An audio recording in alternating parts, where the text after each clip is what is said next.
You know what you should do? You should follow me on Twitter at Bromo018. Link in the description. Do it now.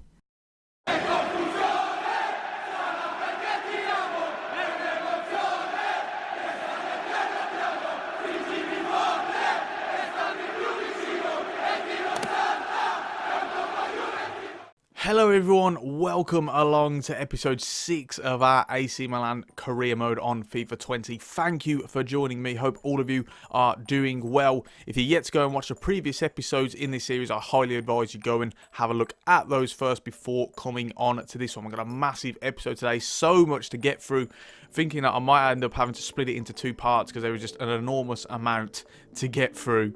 First of all, before we move on to anything else, we've got the transfer window upon us, youth academy stuff, transfers and stuff to get through. Before we can come on to that, I must first show you the highlights of the games that we played in between this episode and the previous one.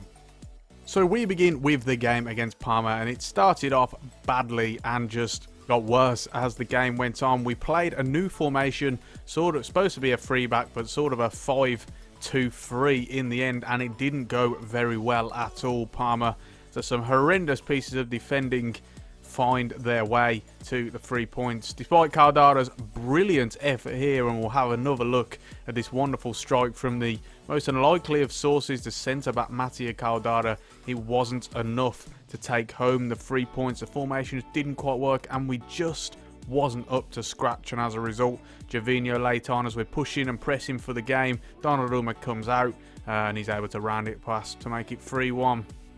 Then we move into the Bologna game, and we had a bit of a better time with it here. A nice sweaty goal to start things off. Listen, as long as they go in, it doesn't matter. Anti-Rebic there.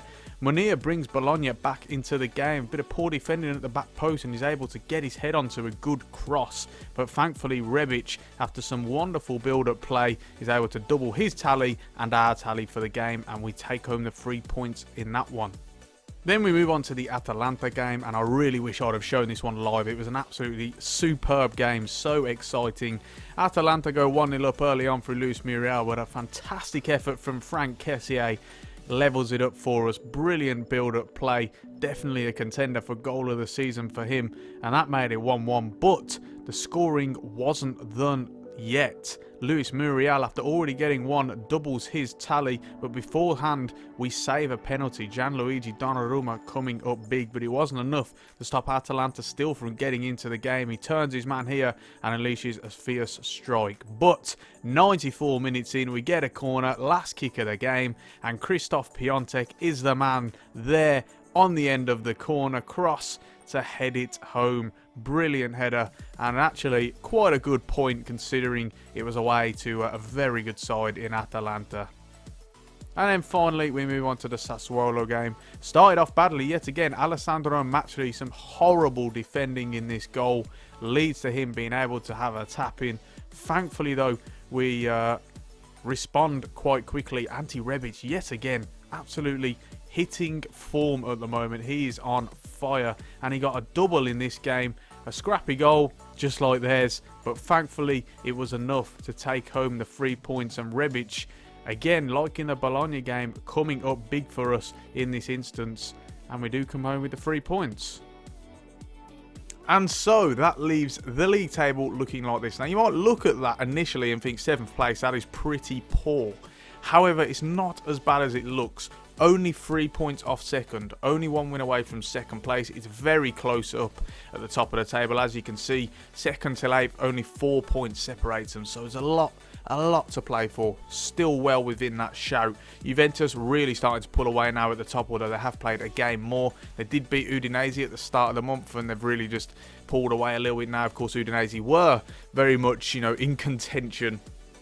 As you can see, a few of the better teams, Inter Milan, Roma, etc., not having the best of seasons. I imagine that's something to do with the bug of teams not playing their best players, but we can come on to that another time, to be honest, when I do my rant. Not feeling one today. But yeah, that's how the league table looks. So far it's okay. We're still well within there. We've got a game in hand over a couple of teams, and we've got some good fixtures coming up as well. We've got Udinese as well. We were very, very close. Brescia, who are lingering at the bottom. Sampdoria today, who have started really well, but started to drop off, and we're starting to see that in action in the league table as well. So yeah, there's some good fixtures coming up, and I think we can really make a statement in this month.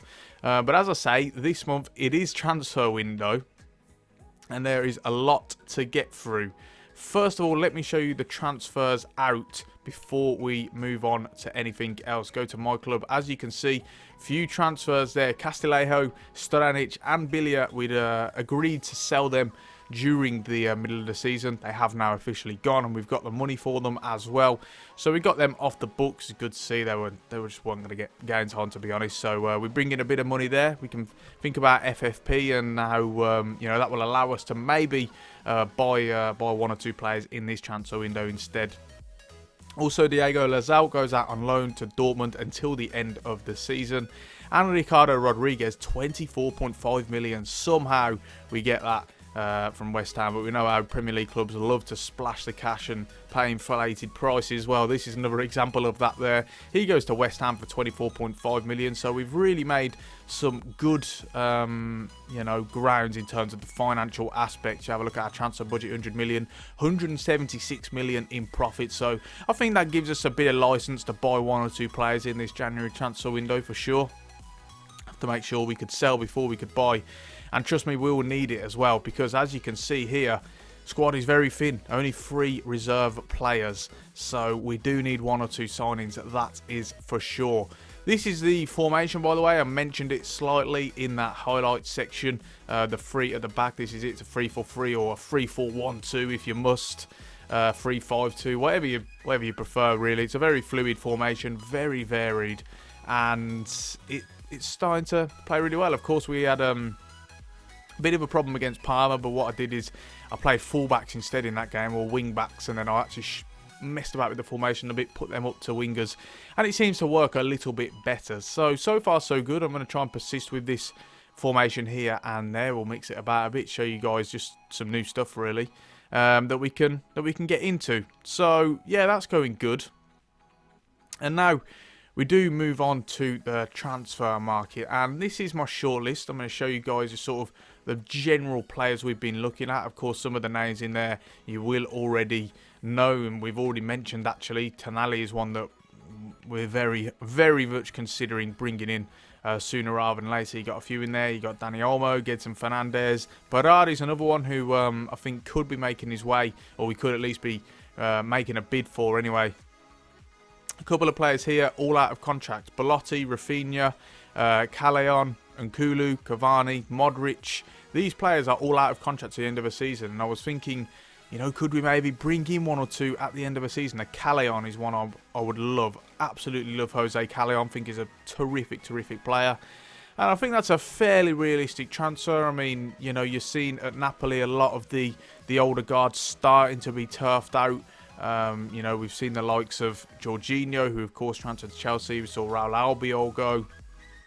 A lot of rumours about the likes of, Mertens and stuff, Koulibaly, etc. Hamsika's gone as well, of course. So you're starting to see them going through this transition period. And, a couple of those players really starting to move on. So maybe Callejon on a pre-contract deal is one that we can look at. Cavani as well. Modric, again, so many rumours about Luka Modric leaving. Real Madrid now ready to leave. AC Milan rumours, I heard Inter Milan rumours. So he's another one we can look at. We're not going to pay him £290,000 a week, that's for sure. But we can certainly think about that, because I think he's going to add some much needed. Yes, he's 34, but much needed quality and experience. Don't forget, generally we're going to be signing younger players, bringing them through the academy, but you can't have a team, if we're looking at this realistically, full of young players. I mean, you see Manchester United, for example, they're really struggling because they just don't have a couple of experienced head leader figures.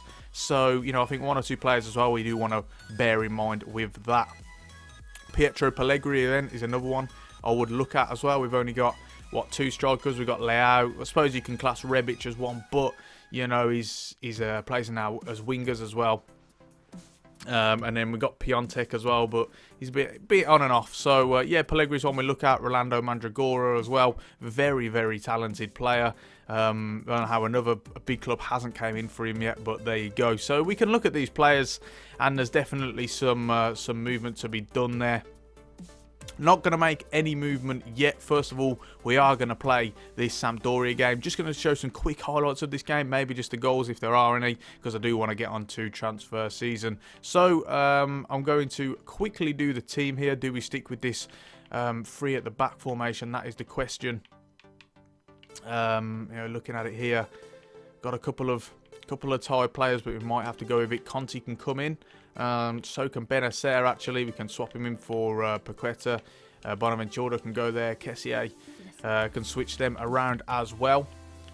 Do we get Gabier? He's looking a little bit tired. Maybe we bring in Musacchio, actually, for a very rare appearance from him. And you know, perhaps Suso for Calhanoglu as well. And yeah, I think that's good to go. So we're going to show quick highlights of a Sampdoria game, and then we'll be back for a transfer window.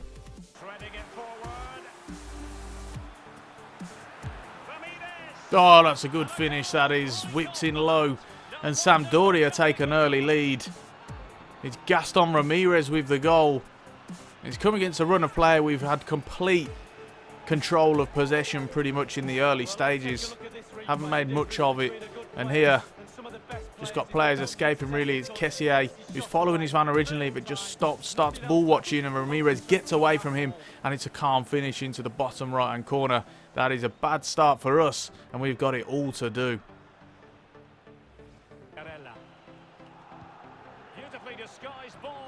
I was going to send it through, and Romagnoli's too slow, and it's 2-0. Sampdoria once again against a run of play. They've had no share of possession. But Romagnoli is just way too slow there, and somehow Quagliarella, I believe, has beaten him for pace. That's really, really poor from our captain. How could he not keep up with him there? He's got the beating of him.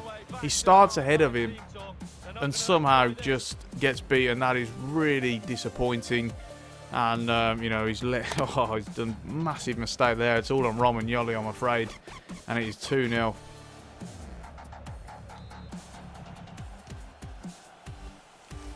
Oh, he's got Paqueta in there. That's a good touch to take it into his stride. Can he make it 2-1? Yes, he can. Back in the game early on in the first half. Second half even. Lucas Paqueta comes off the bench. Picks up a little bit of space. It's a nice ball from Hernandez. And he takes it into his stride and can slot it past the keeper. 2-1.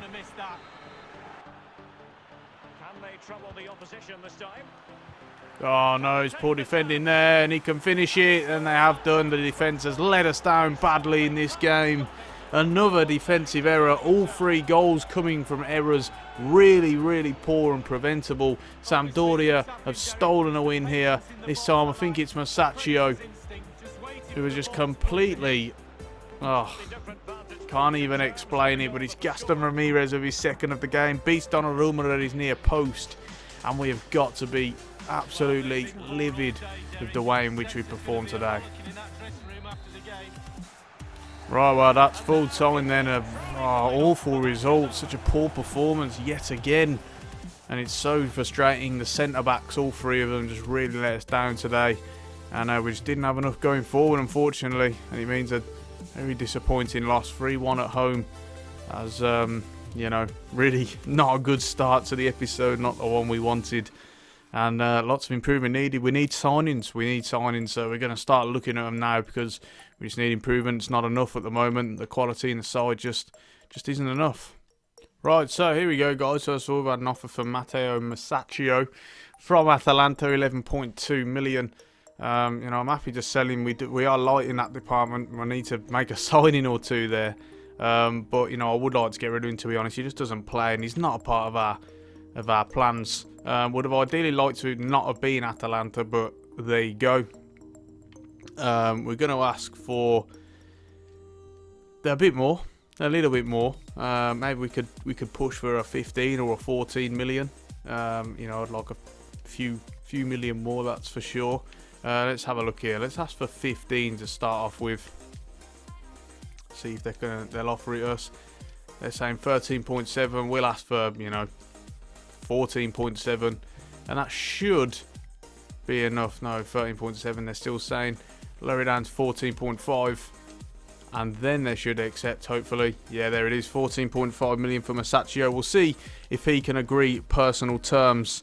But that does mean we do need to go out and sign a centre-back now, because we're very light in that department. As I say, Duarte wants off. He's requested a transfer, so we need to see what we can do. Right, so here we go, guys. First of all, let's try and sign him in. Let's just try and bring him in. We're desperately lacking in that department as well. Holding midfielder and centre midfielder, Sandro Tonali. They're saying we can get him for 10.8 million. You know, he's valued at 13. I'm sure Brescia would want more than that, to be honest. But there you go. Let's see what we can do here. Let's have a look. 13 million. You know what? I'll offer the 13 million in value and see what they can, what they think of that. And they're saying a 1% sell on. Wow. I mean, this game is unbelievable. Really, you know, they'd be asking for 30, 40 million, to be honest. Maybe I should have just offered that for the sake of realism. I don't know. Maybe I'll put that to you guys, see what you think about that sort of thing. But, you know, there you go. 13 million. We can now try and agree personal terms with him. See what we can do here, what sort of wages we can get away with. Hopefully we can get a 5-year deal and no release clause. That's the most important thing. We'll say we'll put rotation for now, you know, and he'll be happy enough with that. And then we'll put 5 years in as well, and that should be fine. And hopefully we can get away without a release clause. Yeah, that's good. Don't like release clauses in the contracts. And then he's asking for 15,000, 185k after 10 goals. I don't think he's going to score many goals, to be honest. 140,000 signing bonus. I'm not even going to bother negotiating. I think that's more than fair. Absolutely love that. So, Sandro Tonali will join AC Milan on a 5-year deal. That's an interesting badge that agent has on there. There you go. But, you know, that's a brilliant signing. Absolutely love that. Let's have a look at him. He's a sexy isn't he? Absolutely top notch.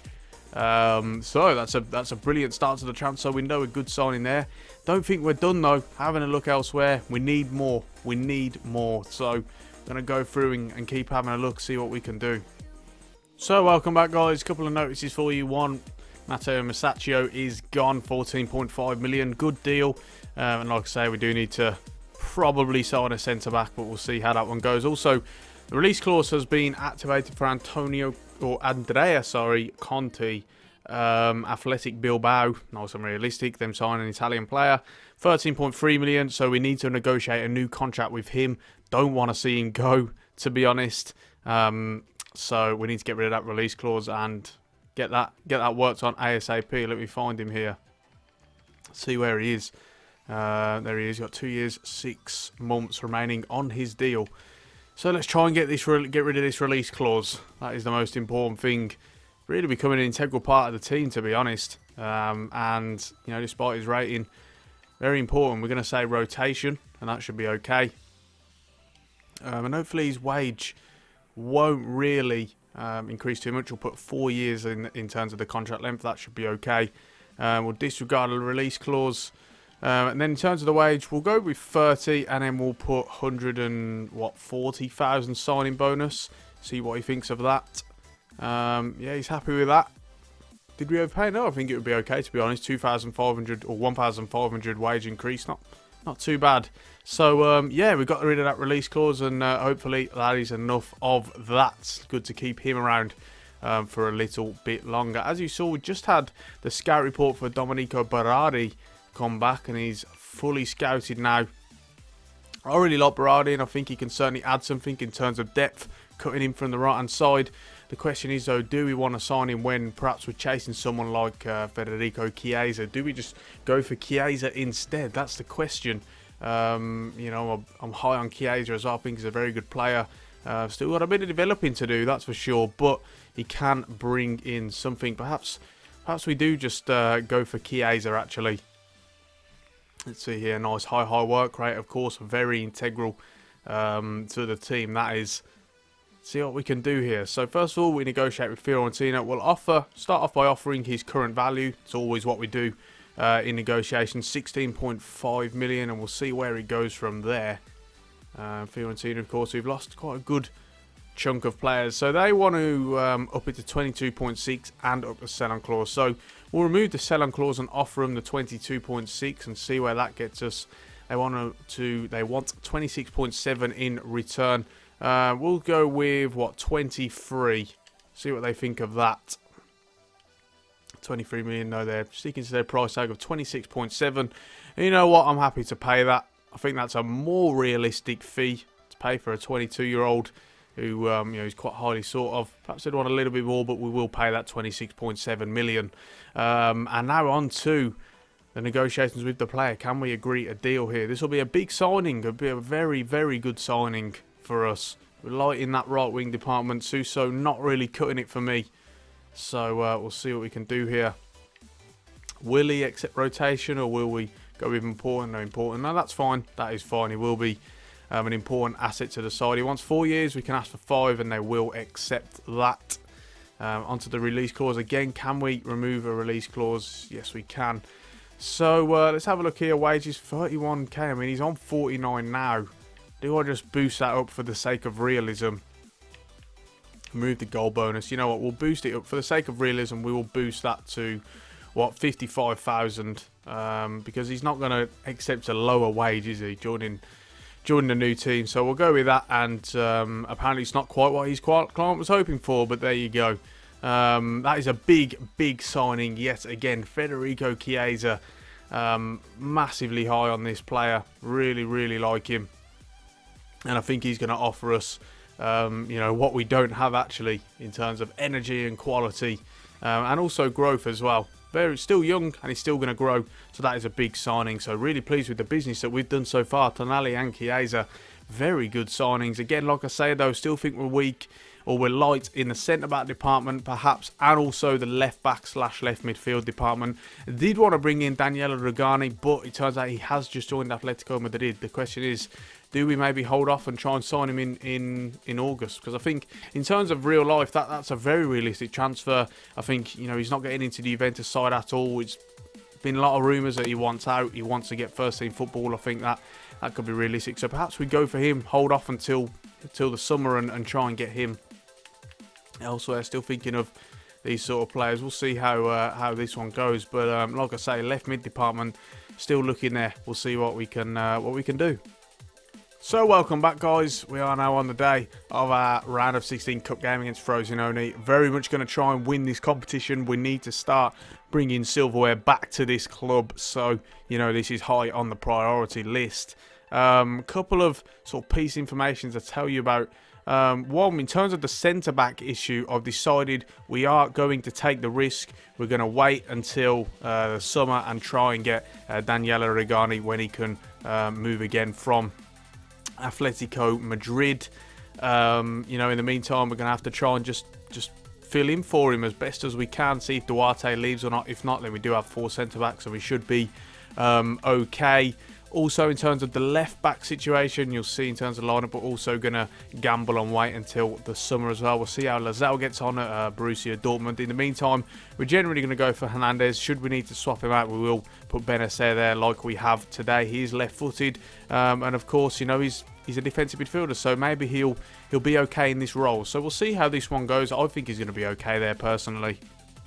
We'll see how it goes. Elsewhere, well, yeah, I might as well tell you the lineup. As you can see, we've gone for the 4-3-3.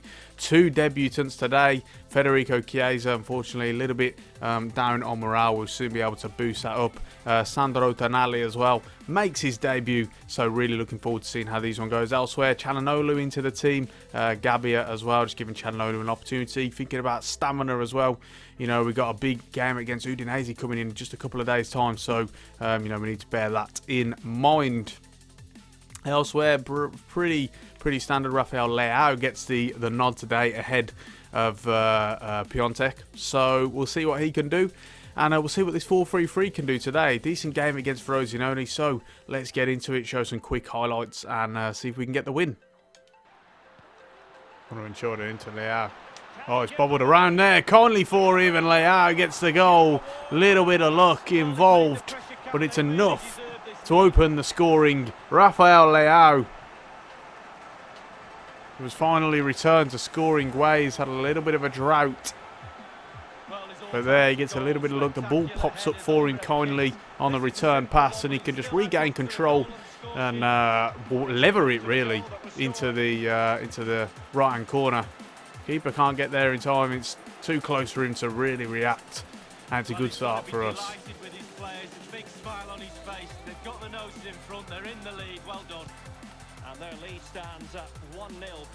Oh, that's brilliant play from Sandro Tonali there. He's going to look to come back to Kessié. 2-0.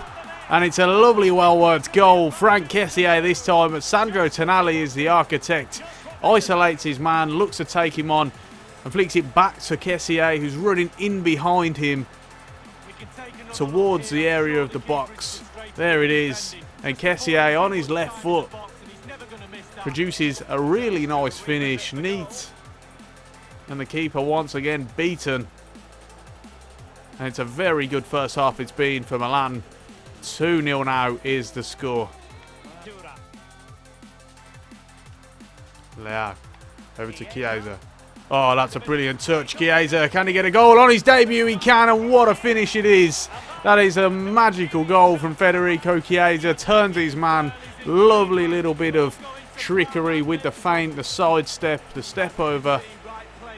It's brilliant play, and he isolates his man. Strikes it at the near post. And it's hard hit, well hit. Keeper can't keep it out. 3-0 now, and Federico Chiesa on his debut gets his goal. It's well cleared. Chiesa. Suso. He's going to look for the return to Chiesa. Can he get there? Does he have the pace? Yes, he does. And Chiesa has an opportunity to make it 4 here. Oh, it's saved. Rebound for Krunic. There it is, 4-0. A shame we couldn't have scored the 1-on-1 originally, but Krunic is there on the rebound to tap it home. And 4-0 it is now. It's been very much a one-sided affair. Frosinone almost being a passive spectator in this game. Milan really controlled it well. Team has played well and asserted our dominance today, and the scoreline does reflect it. 4-0. Well, there it is, full time. Decisive victory. Very much dominant from start to finish.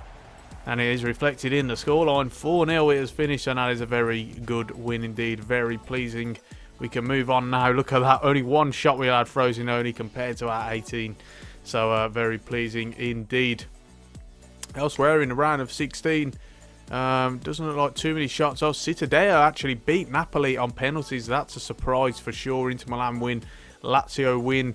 Juventus, Atalanta and Roma all win. So it's going to be a very challenging quarterfinals and forward more, hopefully. Anyway, if we can advance that far, we will have the cup draw at some point as well.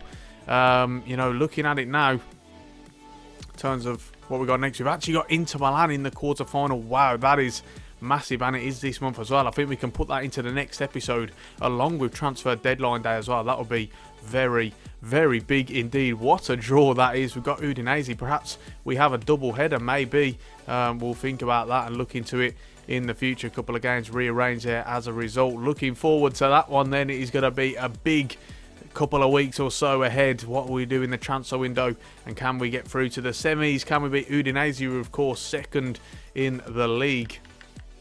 So that is going to be a massive next episode. Hopefully you guys all join me for that, because it's going to be hopefully very exciting indeed. On that note, we are going to round it off there. It's been a decent episode, a couple of good signings who started off really well in that game. Hopefully they can continue it to come. You know, if you've enjoyed it, please do leave a like. Let me know that you are enjoying it, and also subscribe to the channel as well for more regular gaming content. Don't forget to ring the bell so that you get an alert every time I upload. Remember to let me know what you think in terms of the transfers as well. Keep giving me your suggestions, you know, in terms of the likes of Callejon, Rafinha on a pre-contract expiry. Let me know what you think, and you know, we'll see how it goes. On that note, we are going to finish there. Thanks so much for watching, and I'll see you soon.